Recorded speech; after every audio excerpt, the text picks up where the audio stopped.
সকালবেলা যখন বাচ্চারা স্কুলে যায় তখন মাদের খুব চিন্তা যে ও কী খেয়ে যাবে। সেই কারণে বাচ্চাদেরকে দেব আমরা ভেজিটেবল মিল্ক।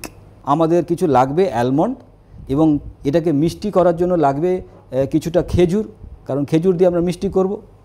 আর অ্যালমন্ডটাকে ভিজিয়ে নিয়ে কি করব, এভাবে আমরা সুন্দর করে খোসাটাকে ছাড়িয়ে নেব। দেখুন সাদা হয়ে গেছে। সকালবেলা তাড়াহুড়োর সময় আপনি কি করবেন, ব্লেন্ডারে আপনি এই যে বাদাম, সেই সুন্দর বাদামগুলোকে খোসা ছাড়িয়ে দিয়ে দিলেন। এর সঙ্গে আমরা একটু টেস্টি করার জন্য একটু কলা দিতে পারি, এর সঙ্গে একটু মিষ্টি করার জন্য আমরা খেজুরও দিতে পারি, কিশমিশও দিতে পারি। আমি একটু খেজুর দেব। সুন্দর একটা মিল্কশেক তৈরি হয়েছে। একটু জল মেশাতে হবে কারণ খুব গাঢ় হয়ে গেছে। বাদাম মিল্ক, তার সঙ্গে কি খেজুর, তার সঙ্গে যদি প্রয়োজন হয় একটু কিশমিশ দেবেন, কলা দেবেন, কেউ আপেল দিতে পারেন। এটাতে কি হলো, আমার শরীরের যে গ্যাস্ট্রো ইন্টেস্টাইন ট্র্যাক বা গাটের যে আমাদের মাইক্রোবস, তারা ঠিক থাকবে এবং এই খাবারটা খেলে বদহজম হবে না।